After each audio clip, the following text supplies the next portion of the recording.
to Side Talk with Kansustin. Di hari yang cerah ini, kita kedatangan bintang tamu yang sangat spesial, yaitu sosok pelajar yang pintar dan inspiratif, yaitu bernama Raisya Izati. Beri tepuk tangan. Di sini, saya Kansustin sebagai host akan membahas tentang bagaimana sih caranya bisa banyak sekali bahasa asing, dan kami juga akan membahas banyak sekali topik-topik tentang kelas 12. So, stay tune ya. Sebelum itu, terima kasih untuk bintang tamu kita Raisya, yaitu sebagai sosok pelajar kelas 12 yang sangat berprestasi, yang bisa banyak sekali bahasa-bahasa seperti bahasa Inggris, Jepang, Korea, Mandarin, dan Jerman, yang sudah menyempatkan untuk datang ke studio ini untuk mengobrol santai bersama kita. Nah, daripada terlalu lama banyak basa-basi, ayo kita mulai sesi Q&A with Kansustin. Baik, untuk pertanyaan pertama, bagaimana sih cara bisa banyak belajar bahasa asing? Jadi kalau misalnya mau belajar bahasa asing itu pertama emang harus dari niatnya dulu, niat dan minat. Kalau misalnya udah ada niat, udah minat, itu pasti bakal bisa belajarnya, kayak bakal nyalur aja gitu di kehidupan sehari-hari, bakal ada aja kayak hal-hal yang bisa dipelajarin. Oh, begitu. Baik, kita lanjut ke pertanyaan kedua. Jika belajar otodidak, bagaimana atur waktu untuk belajar pelajaran sekolah dan belajar mengenai bahasa-bahasa?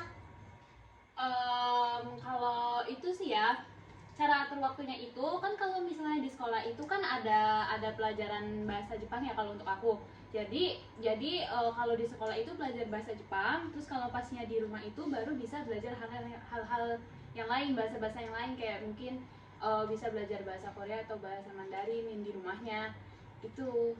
Wah, sangat pintar untuk bisa mengatur waktu ya. Kita lanjut untuk pertanyaan ketiga. Apakah dengan belajar otodidak bahasa asing akan mengganggu sebagai pelajar kelas 12? Kalau sebagian orang sih mungkin keganggu ya, soalnya kan tergantung di orangnya juga, itu minat atau enggak di situ, atau emang terpaksa belajarnya. Kalau misalnya dia memang minat ya dia pasti dengan sendirinya bisa ngatur waktu. Tapi kalau misalnya ya dia nggak minat dan nggak tertarik ke situ, ya mungkin bakal ngebebanin dirinya sendiri. Wah, baik. Kita lanjut ke pertanyaan keempat. Menurut Raisya, bagaimana sih cara atur waktu sebagai kelas 12? Cara atur waktunya itu kan sekarang anak-anak SMA pada pulangnya jam 3 atau jam 4 kan. Nah itu biasanya sih mereka pada istirahat dulu sampai jam 6, sampai jam 6 maghrib. Itu mereka pada istirahat. Nah setelah itu mereka baru mulai belajar buat keesokan harinya sampai mungkin jam 9. Baru mereka bakal tidur.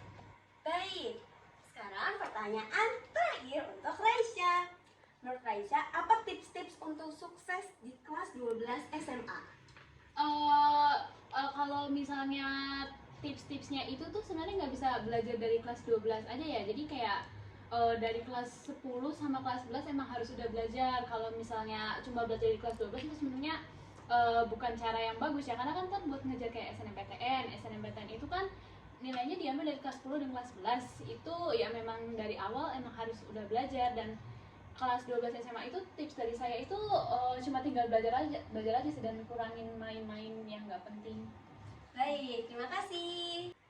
Wah, sangat luar biasa ya dan patut dicontoh.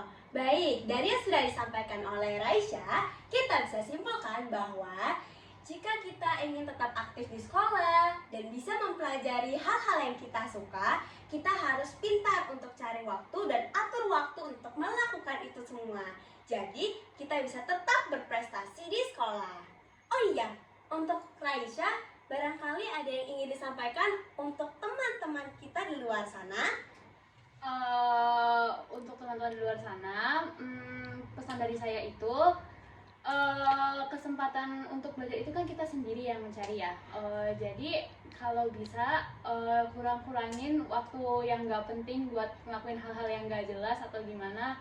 Dan kita kan kelas 12 ini mau langsung mengarahnya ke universitas kan, ke perguruan tinggi. Jadi harus mulai belajar lebih banyak lagi, dan bukan dari kelas 12 aja, dari kelas 10 atau mungkin kalau bisa dari SMP itu udah mulai kasih prestasi atau sering ikut-ikut lomba itu bakal ngebantu banget buat ke perguruan tinggi nanti. Jadi jangan disia-siain waktu SMP dan SMA-nya. Paling gitu aja. Oke friends, thank you untuk teman-teman Kantrusting yang udah menonton episode kali ini sampai selesai. Kita bisa banget untuk ngambil banyak sekali pelajaran dari episode ini. Jadi, jangan lupa untuk like, komen, dan follow IG Kantrusting untuk melihat banyak sekali episode-episode dari Side Talk yang lainnya. Jadi, see you in other episode. Bye-bye.